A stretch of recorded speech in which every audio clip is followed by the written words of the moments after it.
बेटा, कुछ पैसे दे दे बेटा। 2 दिन से कुछ नहीं खाया। भगवान तेरा भला करे बेटा। सोनपुर गांव में भगवान शिव का एक बहुत भव्य मंदिर था।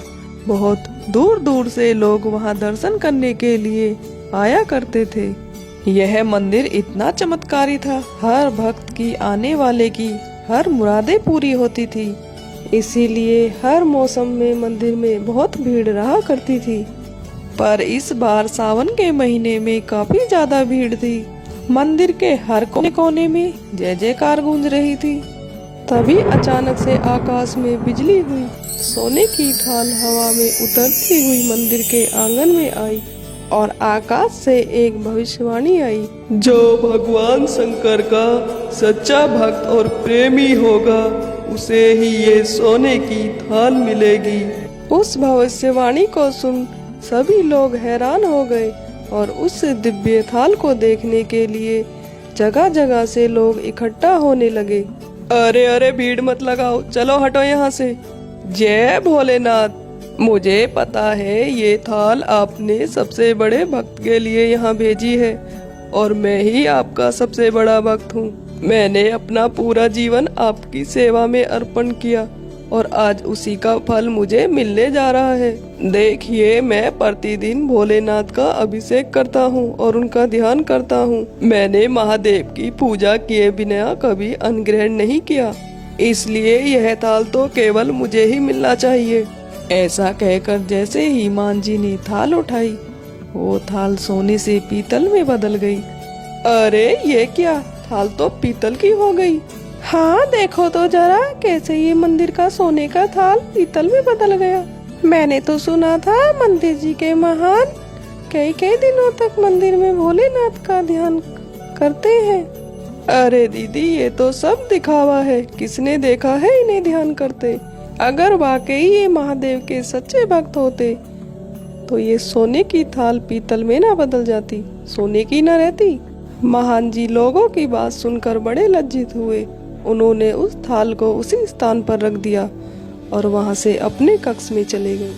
महान जी के जाने के बाद वहां जितने भी लोग मौजूद थे, सब एक एक कर अपने आप को थाल उठाकर आजमाने लगे, लेकिन वो थाल किसी के भी हाथ में सोने का न रहता। किसी के हाथ में पीतल का, किसी के में तांबे का बन जाता। बड़े ही आश्चर्य की बात है, हम में से कोई भी भोलेनाथ का सच्चा भक्त नहीं है। रोज इतनी पूजा पाठ करने पर भी ये हम में से थाल कोई नहीं उठा सका। अब गांव वालों को आकर ही इस थाल को उठाकर अपना हाथ आजमाना चाहिए।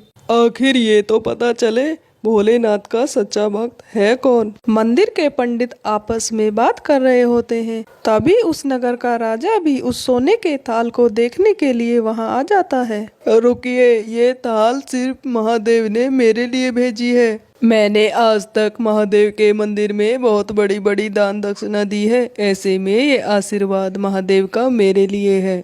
इसे अब मैं ही हाथ लगाऊंगा। राजा ने जैसे ही सोने का थाल उठाया, वो पीतल में बदल गया। ये कैसे संभव है? मुझे तो लगा था महादेव का मैं ही सच्चा भक्त हूँ। ये थाल तो पीतल में बदल गई। थाल को पीतल में बदलते ही राजा का घमंड चकनाचूर हो गया और उस थाल को वहीं पर रखकर वो वहां से लौट आया और बड़े से बड़े धर्मात्मा और बलशाली उस थाल को वहां उठाने आए, पर वो थाल किसी को ना मिल सकी। किसी के हाथ में थाल तांबे का, किसी के हाथ में पीतल का। ऐसा ही काफी दिनों तक चलता रहा। हे भगवान, हम तो कितनी पूजा पाठ करते हैं, पर हम भी भोलेनाथ के सच्चे भक्त नहीं। हाँ दीदी, मैं तो 16 सोमवार के व्रत रखती हूँ, तब भी भोलेनाथ खुश नहीं हुए मुझसे। अरे हमें तो छोड़ो, इस गांव में लगभग सभी लोगों ने इस थाल को हाथ लगा लिया है, पर ये थाल एक के हाथ में भी सोने का न रहा। उस थाल को उठाकर सभी को इस बात का एहसास हो जाता है, हम में से कोई भी सच्चा भक्त नहीं है। उसी गांव में मोहन नाम का एक किसान रहता था, जो गरीबी में ही अपनी गुजर बसर करता था। अरे सावन का महीना चल रहा है, मैं जल चढ़ाता हूँ, वरना काम पर देर हो जाएगी और मालिक मुझे डांटेंगे। रोज तो मंदिर जाने का समय नहीं मिलता। मोहन जल्दी जल्दी में मंदिर के लिए निकलता है। तभी रास्ते में उसे एक भिखारी मिलता है। बेटा, कुछ पैसे दे दे बेटा, 2 दिन से कुछ नहीं खाया। बाबा, कुछ पैसे तो नहीं है मेरे पास, पर मैं ये खाना अपने लिए लाया था। ये लो खाना, तुम खा लो। बेटा, तुम अपना खाना मुझे दे रहे हो। आज के जमाने में कौन किसको अपना खाना देता है। बाबा, आज मैं दिन में खाना नहीं खाऊंगा तो क्या हो जाएगा, शाम को तो खा ही लूंगा। पर आपने तो 2 दिन से कुछ नहीं खाया, ये खाना आप ही खा लीजिए। भगवान तेरा भला करे बेटा। मोहन उस भिखारी को खाना देकर मंदिर की ओर बढ़ जाता है। मंदिर में जिस थाल की इतनी चर्चा थी, उस थाल के बारे में मोहन ने भी सुना था, पर मोहन ने इस बात पर कोई ध्यान नहीं दिया।